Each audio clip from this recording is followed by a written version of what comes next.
Honorable Chair, at the time that they were making it, without a shred of evidence. And Honorable Chair, those wide allegations without a shred of evidence has brought a lot of pain to myself, my family across the country, and especially my wife and children. That you are so patriotic because you believe in what you call Pan-Ghanaianism, where you think that because of your multi-ethnic nature, everybody you see, as long as the person is a Ghanaian, is your brother or a sister, mother or father, uncle or auntie. Then the pain also to my command, my leaders, my team, that we work together, that we all know. And the pain to the thousands of police people who are appreciating the strides that we are making in transforming the organization to be the best institution in the country and a reference point for the rest of the world. They came, made all these allegations in order to cover up probably the shame associated with what they got themselves involved in the first place. And I, an innocent person, focusing on my job, working in concert with my team and all commands across the country to keep the country safe and make it to be at peace with itself. I've been asked to come and answer to these allegations, which are wide, baseless. And I felt in my spirit that this is just not fair. It is just not fair. Are we killing patriotism? That anybody can just get up, make allegations upon allegations, and people who go across the country at times 48 hours without sleep, just keeping the country at peace, will be called to come and answer allegations that are unfounded. And that becomes something. Anyway, I'm here. I have no choice. I have no choice and have come. And I say it to the glory of God, my Maker, who sustains me every day. I will speak to the matters as you direct. And I'm doing this because of the respect I have for myself, for my family, especially my children and wife, for the office that I occupy, for my brothers and sisters who are sitting behind me, that we have pulled ourselves together in an unprecedented manner in a teamwork to get these things done for this country, and for the respect I have for institutions of state, including the parliament that we are here today. And more importantly, the respect I have for Mr. President Adranko Akufo-Addo, for the honor that he has done me for making me the Inspector General of Police to work with my colleagues.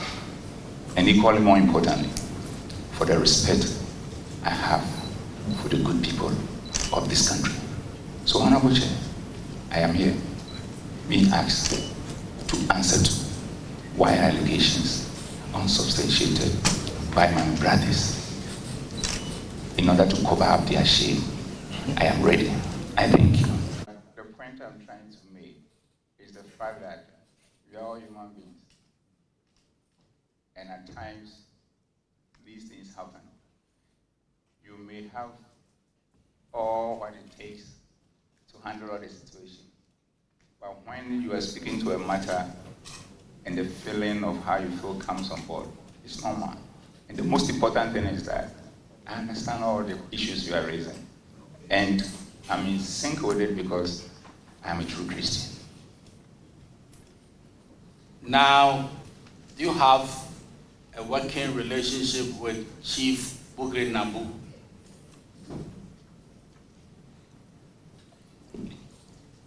Honorable Chair, I do not have a working relationship with him.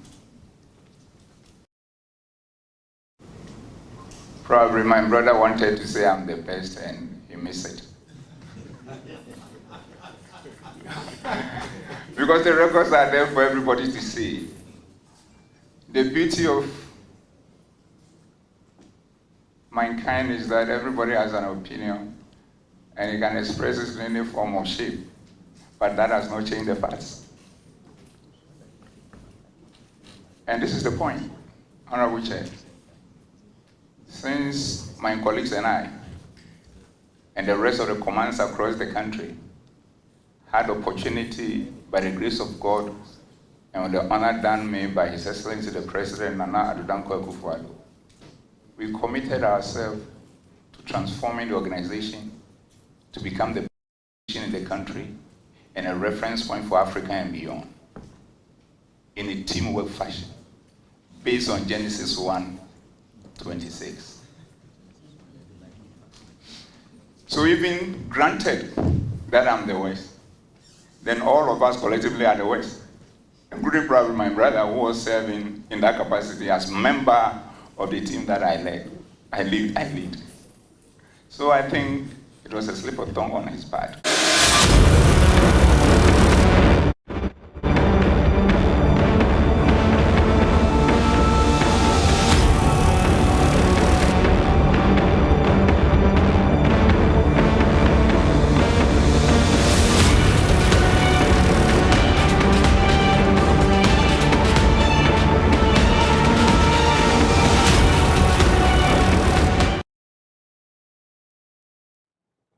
Welcome back on the AM show, and that's how we kickstart our big stories. You've seen the scenes from Parliament yesterday, that committee sitting, probing into that, the allegations, the leaked tape, the allegations made by COP Alex Mensah, and of course, George Asare, Superintendent George Asare. Well, joining me in the studio, Samuel Mbura, he's on our political desk, and he's been following this matter to a T. Mr. Mbura, a very good morning to you, sir. Morning, my brother. I had to do Mr. Mbura. It's been a while. You're a big man. I'm sure you had a wonderful time during your leave. My leave was full of work. I see. It wasn't a leave. I never left. It was just full of work. But thank God we're back, and of course, this issue has been simmering. Parliament has been looking at it. Bugri Nabu came, spoke his bit. He said he didn't lie. He says, I never lie. I'm someone very principled. I'm a chief. Yeah, and I don't lie. The tradition is that if you're a chief and you lie, you die. That's what he said, from where he's coming from, Northeast region. Right. So if you lie, you die. You die. That's what he told the committee. Right. So with this, what he told the committee about this tape is the entire truth, nothing but the truth, per what he said. And now we've seen subsequent tapes. Yeah. Okay?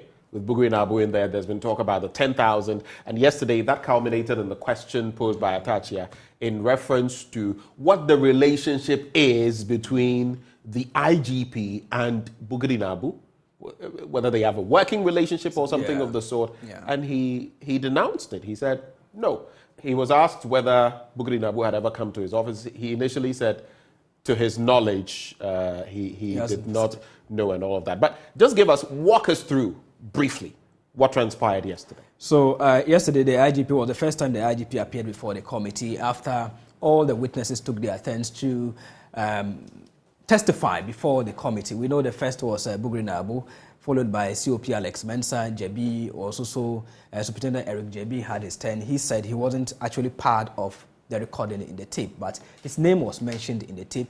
He was interrogated for about some few hours and then later released. So at the moment, all the witnesses have been released but can be called back at any time. That's why we are seeing the committee inviting them back for further interrogation. So the IGP appeared yesterday, and then the information I have is that it was based on his request that he should testify or respond to the allegations in public. There was an earlier consideration of going private with the entire conversation because the IGP was coming.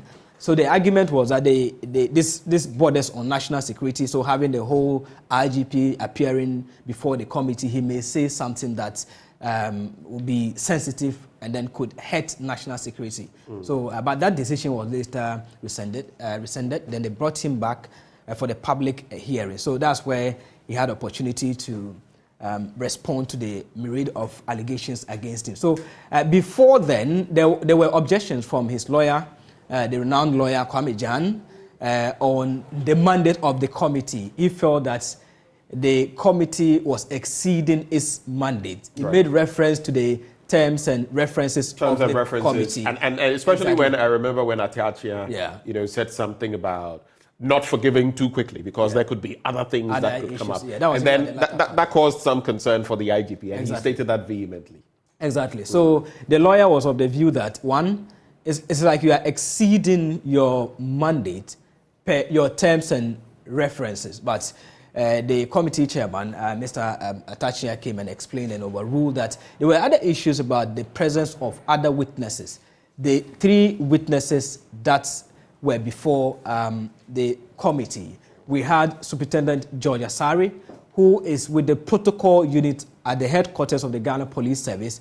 We had Superintendent Eric Emmanuel Jebi. He is the director at the Forensic Lab headquarters, CID department. So, including COP Alex Mensah, who will be retiring. He's retiring actually in the next, I think, 3 days or so. I'm told it's 16th or so that he's retiring this month. So he was also there with his lawyer. So his lawyer, Kwame Jan, raised objection about the presence of these witnesses. And then he was of the view that at the time they were testifying, the IGP did not get the opportunity to sit before them. So it was only fair for them to leave the presence of the committee and then allow his client to also testify. However, the chairman wanted the lawyer to convince him that they were likely to suffer any injury with the presence of the witnesses. So all these back and forth were actually overruled by the chairman of the committee, and then the proceedings began with Dr. Akufu Dampare coming to testify to the allegations. On the face of it, of course, there was cross-examination, if you like, from the other side yesterday as far as Dr. Dampare is concerned. Today, he has to make a return. But for you, from what you saw from day one, his responses, let's look at the body language. Yeah. For example, body language of IGP Dampare versus the body language of someone like COP Alex Mensah. Clearly distinct. Clearly, I mean, Alex Mensah was more bombastic and all of that. People expected that the IGP would, but he was pretty calm. Yeah, so if you know the IGP, that is his nature. He's soft-spoken. He's a soft-spoken type. And we know Alex Mensah with what he, I mean, in his body language, in his communication or informal communication with people, you know that he's the type that is outspoken, unlike the IGP who is a soft-spoken type and all that. So it wasn't surprising to have heard the IGP going soft on the issues. And if you look at the way he runs the Ghana Police Service, he does that on more or less a brotherly manner. He prefers to call his colleagues my brother, per what he told the committee. Yeah. And sometimes during police engagements, I sometimes hear him refer to some of his colleagues as his brothers and all that. So yes, the IGP by nature is the soft-spoken type, but one would have expected that with the level of allegations against him, maybe he would have been furious. But you realize that he got emotionally hurt, and his emotions were even shown to the point that he nearly cried. Yeah, he was even at the verge of crying. It took his lawyer Kwame Jan, to pat him at the back with the support of another officer by him, to just give him that morale that he should continue. That's where you heard him saying, it is not just fair, in a faint voice. It is not just fair and all that. So emotions came in, but he was able to control it. At the point, I realized that he was getting angry when he said that he has no option than to appear and respond to the allegations against him by his brothers in their attempt to cover their shame. So at the point, though he was we'll get into that bit about covering their shame, because he kept, repeating that. Yeah. But let's also go over the lines and interact with a legal practitioner, a former police officer himself, Justin Poivra Teriwaja. Mr. Teriwaja, a very good morning to you, sir. Yeah, good morning. Thank you so much for joining us, and sorry for holding you on the line. It's my fault. My apologies for that. That's okay. On the back of everything we've seen, I mean, I have not personally, engaged you on this matter. So we can start from COP Alex Mensah, George Asari, Supo, among others, and their time before the committee, and now the IGP. What are the linkages that you see, and what do you make of the process so far? For me, in my opinion, I think that the IGP's appearance, as his lawyer objected, could easily have been dispensed with, looking at the terms of reference of the committee. You mean it could have been done away with? We didn't have to do this. But probably the IGP is also itching to have his day. And what I saw yesterday, it looked more like a PR blitz for the IGP. Okay. It did well for his image as an IGP, and throughout he was able to make a case that look, he's the best person for the job, and that's what I see in all of this drama that is unfolding. That he's making a case that he's a solid man, qualified for the job, and he should be retained. This is all that I see in the drama that is unfolding. And the villains of the piece are these three officers who are the beleaguered three officers, as we all know. That they try to take the job from him and try to give the impression that he wasn't the best man for the job. And so the man is coming to Parliament to show to what extent he is the best person for the job. He even explained that he's performed better than all former IGPs that have come before him, and that he is trying to lay a foundation for future IGPs to even do much more.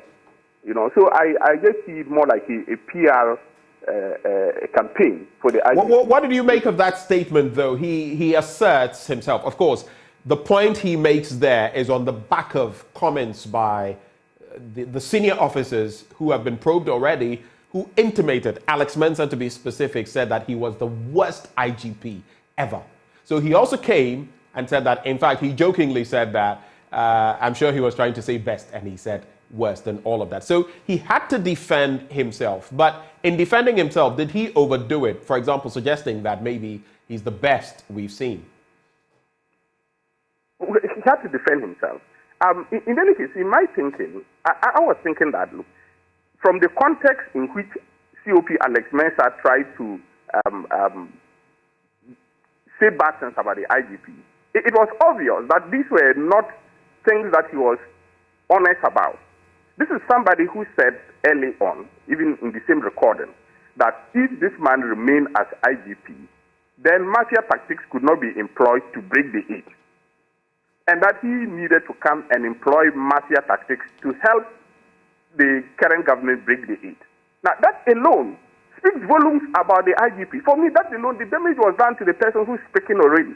So if on the back of that, you go ahead and now say other things uncomplimentary of the same person, especially when you now appear before the ad hoc committee, the parliamentary committee, you now appear before that committee and you are now saying very opposite things to what you had said when you knew you were not being recorded. Now, if I'm to compare these two, what you said in confidence to Buhari Nabu about this man, which was very, very complimentary of him, and then what you say when you appear before the committee with all the cameras on you and the whole nation listening, and you're now trying to say the very opposite. Now, if I am to compare these two, which one should I believe?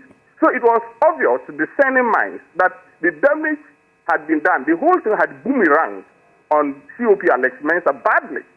So in that context, I felt that even if the IGP didn't have the opportunity to come and respond, the damage was done, and it was clear who the villain was and who the saint was in this piece. So the IGP getting this opportunity for a media or PR blast, it is just like a shot in the arm for him to explain how he is the best person for the job and why he should be retained till after 2024. That's all that I'm seeing in all this drama. In other words, you're trying to say that COP Alex Mensah did damage to himself, and now he's trying to... So let me ask you this. Some have said that, of course, the IGP has come to, explain himself. Today he will be back. But like you said, Alex Mensah didn't know he was being recorded. Yes. His deportment, his demeanor was very different. Then when he had been recorded and came before the committee probing the matter, he painted those who supposedly had recorded him, Buhari Nabu and the others, in a bad light. Are you saying then that some of the things he said were merely to justify what had brought him before the committee in terms of the leaked tape? I don't know whether you get the context of what I'm saying. I get it exactly. And exactly the IGP referred to that when he said that they had gotten themselves into some disgrace, and they were then trying to wiggle out. The IGP probably, he didn't use the exact word, but I remember he mentioned the word disgrace, that they got themselves into a hole, and they were then trying to get out. And then they felt probably throwing mud at the IGP will help them clean their own images. You know, and in that context, that's why I felt that even if the IGP didn't come, and Ghanaians are discerning people, what you say about somebody in private and without knowing that you are being recorded, I will put much premium on that, much more premium on that than what you say in the open when you know everybody is watching. Then you are putting up an act. And so between the two, it was clear to any discerning person that this is an IGP who was upright and doing his job fairly and firmly and efficiently. But because they wanted his job, the only thing he said about the IGP was that he was not politically aligned in the secret recording, and that he was going to be politically aligned to do the bidding of one side. And that was his selling point for wanting to become IGP. And so the damage was clear. So by appearing before the committee, COP, Alex Mensah and others, and admitting that these were their voices, it was clear from that point for me. And I felt that the IGP's appearance is, well, it could have been dispensed with, but it's an opportunity for him, and he snatched it for a PR blitz. When the issue of lobbying came in, I mean, the IGP himself didn't really have anything against it. I think a question was posed in respect of whether Bugri Nabu had even, put in a word for him before he became IGP, though he mentioned that he did not have any real relationship with Bugri Nabu. But before we come and focus on Bugri Nabu, I want us to look at other things. The IGP may have come through unscathed as of yesterday, but there have been claims about his forming, is it the Dampare Forces? Special Unit, among others. In there have been accusations about promotions. There have been accusations about visits of the former President John Dramani Mahama, which he said never happened. And in any case, he clarified that, look, I am here to serve all citizens. And in case, if the former president were to say that for X or Y reason he wanted to see me, I wouldn't denounce him. He is a citizen of the land. All of this is playing into the political terrain. What does it do to the IGP in terms of his image? It's like putting his image on steroids. That's how I see it. That if he had not come, if he had not taken his stand before the committee, the damage had already been done against his opponent. But then giving him this opportunity was exactly what he wanted, to show up his image as an IGP. And I believe today's proceedings will continue along that line. So you feel the IGP has scored his 3 points against his opponents, so to speak? So much so. All right. He has scored full points so far, and we'll see what happens today. And I think it's going to continue on the same trajectory. Before we get into what your expectations are of IGP Dampare today, and maybe what you see happening at the end of all of this, Bugri Nabu is also set to come back. You've seen the subsequent videos that emerged post the leaked tape. We've also seen the video where he talks about 10,000 Ghana cedis that is paid to him, which brought about the questions of the relationship between the IGP and Bugri Nabu. What does that also create by way of, I don't want to say, by way of the IGP in terms of his relationship with Bugri Nabu? What would it say if there were some evidence that, in fact, the IGP knew that these people were going to be recorded? That if the IGP knew that these people were going to be recorded. In other words, he had foreknowledge of the recording of the three. Or if he had foreknowledge and it had a hand in it, then it further shows that in terms of intelligence, he probably is better at the job than those who were trying to take his job. Because if a whole commissioner of police can end up in such a situation, walking into a trap without suspecting anything at all, then it gives the impression that he probably wouldn't be better at the job than the current IGP. So if the IGP is the one who really masterminded this, then it's even a thumbs up for him. It shows that, look, when it comes to national security, he will be able to perform much, much better. And we have to also be mindful of the fact that, look, there are so many coups around in West Africa. And if we have an IGP who can infiltrate the enemy camp and then bust it like this, then it shows that, look, this is somebody who really deserves his job.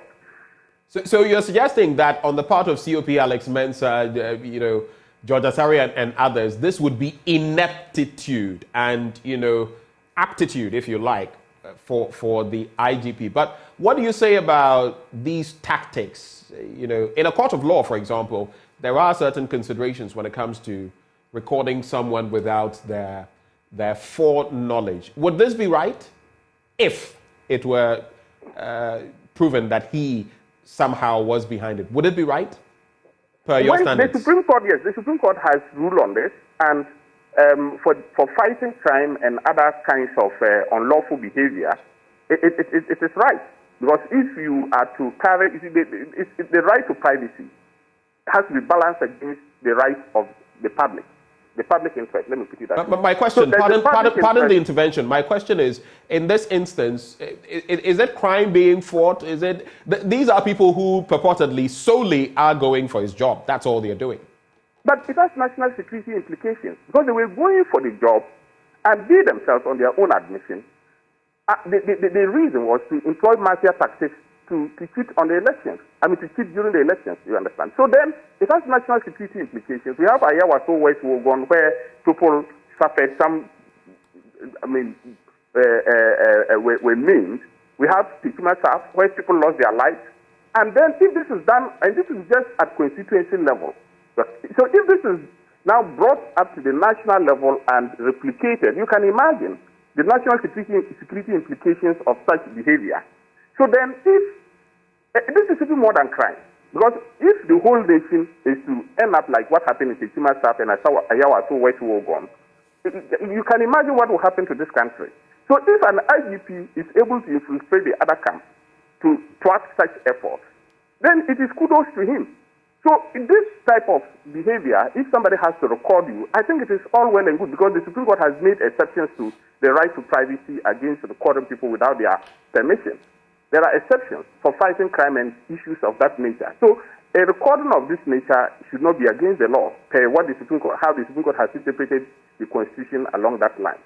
What do you make of the interdiction, which was implemented, enforced, and then withdrawn? Yesterday, the IGP spoke about it, mentioning that he recused himself. He had nothing to do with that situation. And then the bit about promotions as well. There has been a lot of talk about that. He says he's not done anything out of the ordinary. There are systems in place. There are things that should be done. And he's just going according to, the processes. What do you make of those two? Yes. Oh, yeah. So on the issue of interdiction, in my opinion, the interdiction is more of an administrative measure. And when it comes to administrative measures, it comes under the executive arm of government. And as I was saying, under Article 130 of the Constitution, the Parliament of Ghana has power to set up such committees to help Parliament discharge its functions properly. So if an ad hoc committee is set up by one arm of government, it does not preclude another arm of government from also performing its role. That's my candid opinion. That I think it's under Article 103. Sorry, under Article 130 is under the judiciary. So Article 103 enables Parliament to set up such committees to help Parliament sharpen its focus in its deliberations and in making legislation. So that is on the legislative side. But when it comes to the executive side, where the police administration is part of the executive arm of government, they also have their remit. And when interdiction the people are interdicted, it will not be right for someone to say because the legislative arm of government is acting on it, then you cannot, the executive arm of government must wait. I say this and I'll draw this example. For instance, when a policeman shoots someone wrongly, he can be prosecuted, and once the prosecution is going on, a civil suit may also be going on in a different court. And Thirdly, an administrative disciplinary trial may still continue. So all these three can run concurrently against a policeman when he misbehaves. So why should it be that when the executive arm is taking action against the same police officers, then the legislative arm must wait, or when the legislative arm is deliberating on it, then the executive arm must wait? It is not the case. This can run concurrently. And one of your panelists said this morning that COP Alex Mensah is left with just a few days to go on retirement. Right. Now, so then what happens when he goes on retirement? You go and say you are going to interdict him again when he's now on retirement? Shouldn't the interdiction precede the retirement for a matter to be looked into? You know, so these so you are not for the withdrawal of the interdiction at all. I think that you would have wanted the interdiction to be maintained. Exactly, because you see, it is a different kettle of fish altogether. So while the executive arm of government has interdicted him and it is being looked at, it should be looked at dispassionately and independent of what the legislative arm is doing, because they are operating under different regimes. You have called what was done, you have said that it borders on national security. Do you feel what COP, Alex Mensah and others did is treasonous? It borders on that. I would not say clearly that it is treason, but it borders on that, because if you look at the definition of treason, I am not too sure whether that satisfies the definition or the ingredients of treason. This is the head of the police service in Ghana, part of our security apparatus, and with the police council chaired by the vice president. Take away the military, it's the police service, in fact, that guarantees security within the borders of the country. And if there is a plot to oust the head of that service, which also is part of the executive arm of government, what does that mean? But it was a plot to oust him in accordance with law. Because then the IGP can even... This morning, the IGP probably last night had a bad dream about the IGP. The president probably had a bad dream about the IGP. And he can change him this morning. So the president need not assign reasons why he wants to change the IGP. So, and I think it was in that light that COP Alex Mensah wanted to have his bite at the IGP position before leaving the police service. So he was more like a desperate person who would say anything just to also get the chance of going out as a former IGP. That is how I see this. And he was doing it, the lobbying, yes, in accordance with the law, and trying to get the IGP replaced. And the IGP himself even referred to this. He said there are three types of people: someone who will do anything just to get a position, another person will lobby conscientiously, somebody else may even not lobby at all. You'll be sitting down, and then people will think that, look, you are the right person by your track record, so we want to appoint you. So they will even look for him and encourage him to take the position. So he said there are three types of people, and he felt that what the other officers did was crossing the line. They went beyond what would amount to conscientious lobbying. So before I throw my final bits at you, you've not answered the bit about promotions, but before even you get there, so from what you've heard so far, from the two sides, the IGP side and the other side, from everything you've told me, you are leaning more towards believing the IGP, right? So far, until evidence is brought to the contrary. Because for me, I place much premium on what was said about the IGP in confidence when they were not being recorded. And that one really it means a lot to me. But that was the honest truth. Okay. So just to cap off with you, promotions, you've not spoken about that, and what your expectations are today as the parliamentary probe continues. Do you feel, in terms of the promotions, from what has been said and the IGP's response, has he done anything out of the ordinary? Is he doing anything that is not what is expected in the police service? In terms of promotions, pardon me, because I didn't particularly listen to what he said about promotions. I must be frank, because I was busy running up and down. Okay, so if I may just brief you, there had been talk about the fact that some people were due for promotion, junior officers and even senior officers who were due for further promotion, who had not been promoted in a while. And yesterday he explained that it had nothing to do with him. There was a system running and they were going according to the system. There was a claim that for him, within, I think, a 7-year period, he had moved from, I think, was it superintendent to quite a high level. But he explained that there were certain things that pertained then that may not necessarily pertain now. So that's just the summary for you. Okay, I get that now. Yeah. So that matter may have to be probed further, but I must be honest here. There is a case concerning promotion of a number of officers that I'm involved in, and our case is that they have been treated unfairly as far as promotion is concerned. So I am a bit I have to restrain myself in how far I would have to go as far as this matter is concerned, because I am a lawyer for a number of police officers in a related matter, where our case is that our clients have not been properly treated according to law, and that there has been unfair treatment and discrimination against them. So I would not be the best person to comment on this in a very fair manner. I must be frank with you. Expectations ahead of today. We're likely to see Bugri Nabu. We have the IGP back, and there may be an in-camera session. We do not know about that yet. Expectations? My expectations are, well, unless something comes up that we are not aware of, from what we have seen so far, this is just a PR bliss for the IGP. That's what I would say.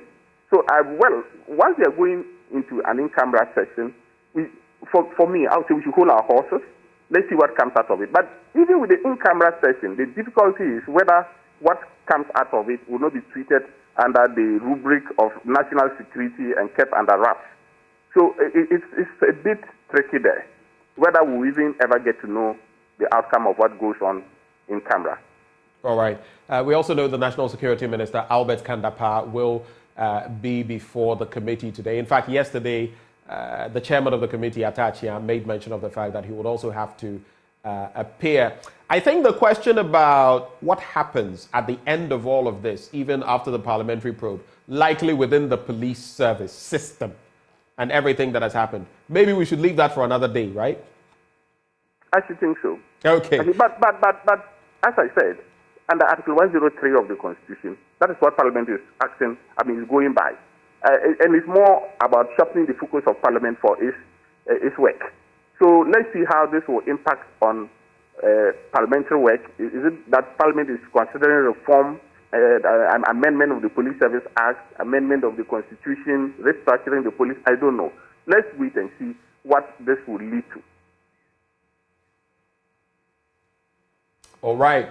Well, thank you so much for joining the conversation. He's a former police officer, also a legal practitioner. Justin Poivra Terewaja joined the conversation there.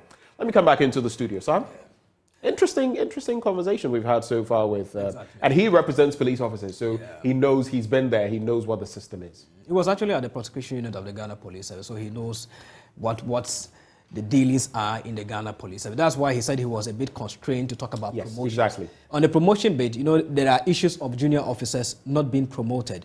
In the hierarchy of the Ghana Police Service, every 4 years, it is a standard practice that you move either from a lance corporal to a corporal or corporal to sergeant. That is how it goes. But there are other promotions that come based on merits or recommendations. So the board or your superiors can recommend that Benjamin, who is a chief supu, should be promoted to the next rank.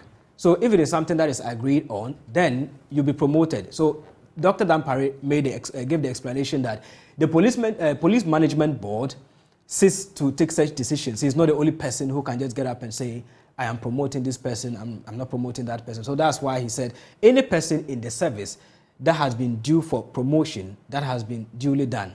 But there are exceptional issues that we understand over 82 of them, or the senior officers have sued the IGP over it. So yesterday I even asked the chairman of the committee whether they are likely to invite these petitioners.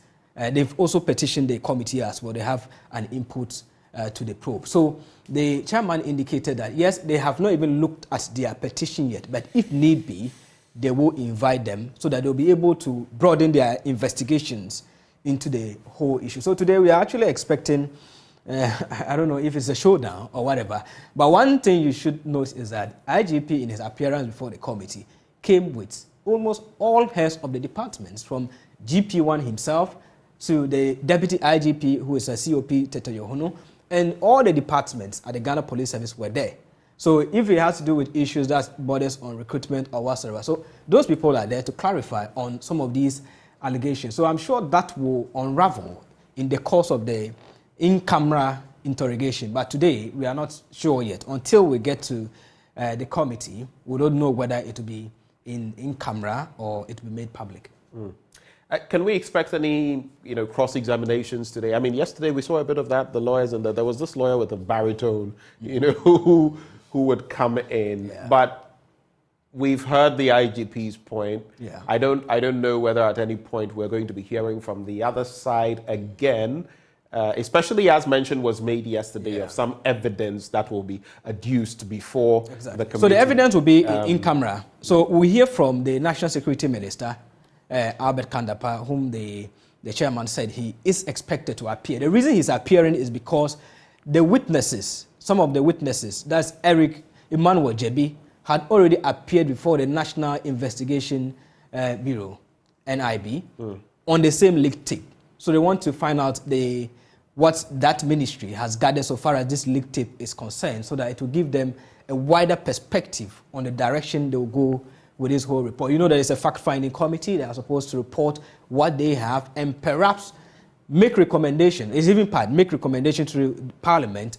Parliament will accept or reject, and then later the Speaker will take a decision on it. If there's a need for reforms in the Ghana Police Service, it will be communicated. But from the issues that are coming up, you realize that it is a systematic problem in the Ghana Police Service. And that's what the IGP explained, talking about why the grievances are coming up and all that. But we are hoping to hear more as it unravels. But it is not everything that we put in the public domain. It's just the case that people are, aside the allegations, people are trying to question the administration of the Akufo-Addo beyond what these officers who are insiders are saying. What has he done in the service? Is it the case that these are people who are resisting change in the Ghana Police Service, or they really have genuine concerns about the administration of Akufo-Addo? And if you go to social media, at the time that, I don't know whether you have the time to go through, but at the time that he was testifying before the committee, people were giving their commentaries or testimonies about the work of the IGP. I followed. I intentionally followed. I also, at a point I was driving, so I was listening, but then I took my phone, went live, looked at the stream, and I could say maybe 90+% were saying very positive things about it. One of the issues that caught my attention had to do with the fact that visibility of the Ghana Police Service under Akufo-Addo has been intensified. If you look at most of the highways, even from, you remember there was even some travel alert by some foreign countries to their citizens in Ghana using the northern sector. Yeah. He made mention of all those routes, saying that at some point you probably couldn't fly those routes. So you couldn't use those routes and other areas as well. They were dangerous.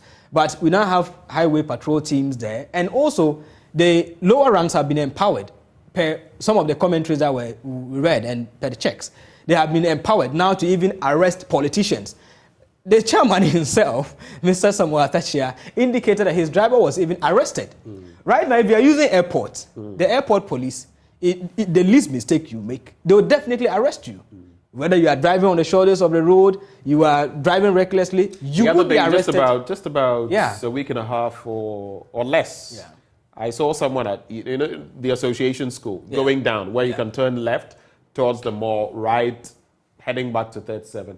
And this Benz car had meandered. I think he went through the red, and they stopped him right there. And I noticed that he was going to be hot. Oh, yes. So I waited for the green and went unlike first that you arrest someone, the person thinks, I know someone at the top, let me call so that they'll release my vehicle.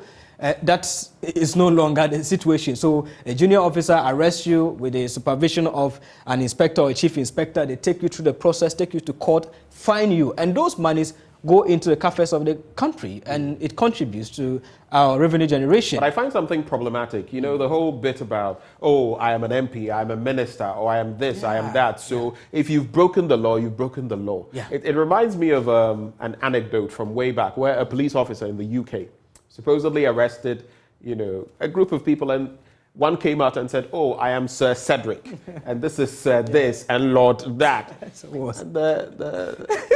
the officer replied, I don't care whether it's the entire round table of King Arthur, you are getting a summons. I mean, it's as simple as the British Prime Minister, former British Prime Minister, Boris Johnson.